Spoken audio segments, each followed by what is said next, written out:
Tonight, a private investigator working for Donald Trump says he has information that could be a major revelation in the effort to disqualify prosecutors in the Georgia election interference case. According to the investigator, cell phone data shows that the lead prosecutor, Nathan Wade, made late-night visits to the area where the DA, Fani Willis, lived in late 2021. This is important because both Wade and Willis claim their relationship only started in 2022 after Wade was already hired. When did your romantic relationship with Miss Willis begin? 2022. There was no romantic relationship with Mr. Wade until early in 2022, whether it be January or February or March, early in 2022, correct? I would say sometime between February and April. Yes, sir. Now, Trump is arguing that if Wade and Willis were dating before she hired him to work on the case, then she personally profited, should be disqualified, and the case should be dismissed. Out front now, Nick Valencia is in Atlanta. Nick, I wonder what more you're learning about what this private investigator says he uncovered in this case? Well, ultimately, just to be clear, the ultimate authority on this is going to be Judge Scott McAfee and what he allows to be admitted as evidence in this case. He's the gatekeeper on what happens next year, but he has some more information to go off of than he did just 24 hours ago. Steve Sadow, the defense attorney for Donald Trump in this case, suggests in his latest filing that he could prove that Fani Willis and Nathan Wade were not entirely truthful about when their relationship began when they testified at her disqualification hearing last week. Sadow hired a criminal investigator who used subpoenaed cell phone data and cell phone information, which says that Nathan Wade's cell phone was located in the vicinity of Fani Willis's condo on at least 35 occasions in 2021 during an 11-month period. The report goes on to suggest that Nathan Wade's cell phone was located there several times well into the late evening and early morning hours, and there was at least 12,000 interactions between Willis and Wade by phone. That's text messages and cell phone calls. So listen to this, is very interesting because listen to what Nathan Wade had to say last week about this condo and his visits there during his testimony last week. Do you think prior to November 1st of 2021, you were at the condo more than 10 times? No, sir. So it'd be less than 10 times? Yes, sir. So if phone records were to reflect that you were making phone calls from the same location as the condo before November 1st of 2021, and it was on multiple occasions, the phone records would be wrong? If phone records reflected that, yes, sir. They'd be wrong. They'd be wrong. So now in this filing, Sadow is basically saying that Wade was not telling the truth when he testified there. And just a moment ago, Jim, we got a new filing from the district attorney's office. They are forcefully pushing back on these claims. Not only do they say that this cell phone data is not relevant to this disqualification hearing, but more importantly, they say in this filing that it does not prove that Wade and Willis were in the same place at the same time. Ultimately, it is going to be crucial what is admitted as evidence, and the continuation to this disqualification hearing continues next Friday at 1 p.m. Jim. Nick Valencia, thanks so much. Out front now, let's dig a little deeper. Ryan Goodman, our legal analyst and co-editor-in-chief of Just Security, and Stephanie Grisham, former Trump White House press secretary. Good to have you both on tonight.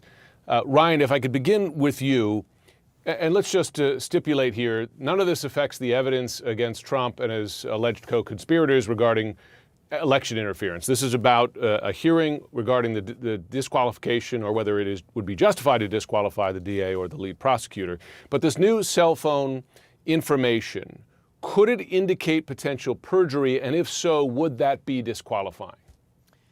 So the new information on the cell phone data, if it proved to be reliable and the judge found it reliable, then it could be devastating to the prosecutors, because it would basically go to their testimony in which they both said that their romantic relationship only began in 2022. This would contradict that, in which Mr. Wade said that he did not spend the night at the special prosecutor's, the district attorney's house or apartment. And the evidence here is not just that he entered into her neighborhood, but on one occasion, it says that she called him late at night, and then just about over an hour later, then he appeared at her apartment and was there for several hours. And the other one is that he leaves at like 3:30 in the morning, and then he texts her after he returns home just about an hour later at 4 a.m. in the morning. So put those together, it's a deep concern, and it could actually implicate whether or not they can proceed with the prosecution. So, Stephanie, a private investigator hired by Trump's team, does this tell you something about how worried Trump is about this particular case and the evidence in this case? Oh, absolutely. I think this shows he's very, very worried about it. And, you know, I think that Fani Willis has shown to be a very strong woman who's not going to back down from him. And no matter what he says, I think that that intimidates him as well. I think this whole thing is unfortunate. I don't know why they wouldn't have disclosed this relationship at the beginning. I think that if you're going to go against Donald Trump, you need to know that his team is going to dig and try to find anything that they can. And whether or not he's above reproach, we can all talk about that at some other time, but they should be above reproach if they're going to go after him. So I think this is unfortunate. I've said all along, I do believe they should have, stepped aside and let somebody else take the case, but I guess we'll see what happens. Ryan, do you believe the judge will allow this evidence in? And I wonder how relevant you think the Willis filing tonight saying that that data does not indicate what Trump's lawyers say it indicates. So I think the judge is probably going to let it in. It's really up to him and his discretion. But if he doesn't let it in, then we have this cloud that overhangs the entire case and the trial and the like. So he might say, look, I'm even giving the other side an opportunity to clear their names by letting it in. So I think that's one piece. But then, of course, that's exactly right, that they now get to, on the prosecutor's side, try to fend off this information and say whether or not they think it's accurate. For example, the idea that Mr. Wade visits her neighborhood 35 times over 9 months, to me, that particular part of it is not very incriminating or concerning. There's a lot in that neighborhood. It's like a 9-mile radius. Right. So it's the other part that's maybe more of the concern that they need to rebut. Understood. Stephanie, before we go, Trump, of course, has spent a lot of time disparaging Willis. He's posted about her on social media. He's called her names, claims she's racist. Trump's made his vendetta against her very personal. And by the way, this is something we've seen in other cases, going after judges, clerks, you name it. What would it mean to Trump, really largely politically, if she were to be disqualified?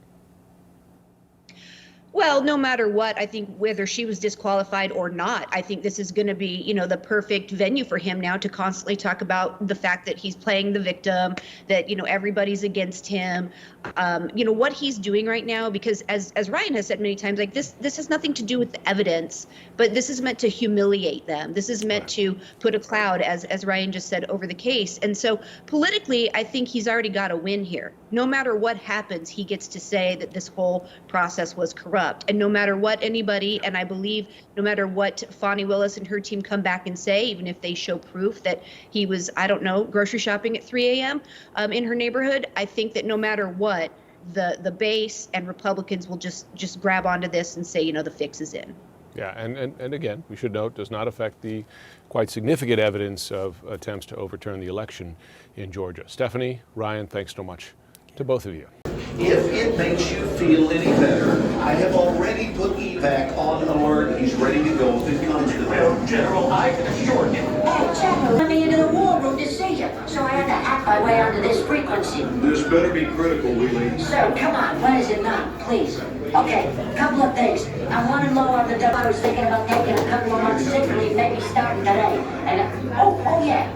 I intercepted a transmission from Megatron. Then send it through. Yes, sir, right away, sir. And so I'll assume that we're good on the other stuff.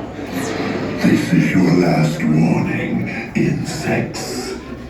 Relinquish what remains of the Allspark. So who's the insect? You? What? Who's the insect? Protect you. They were defeated on our world, and we will defeat them here. This was just a diversion. Security, please bring up. Rabbit, she's already inside. Deeds! Give me an update on that reserve. Boss readiness. What was his name? What was it? Evac, sir. Evac.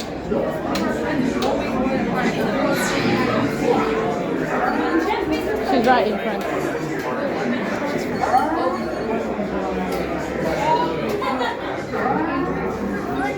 We are facing a heavy, sustained attack. They appear to be after the Allspark craft.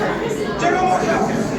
General! You need to immediately evacuate. Hold on. National security advisory. Stay down. Check it out. There is a separation. The amateurs are suicide mission.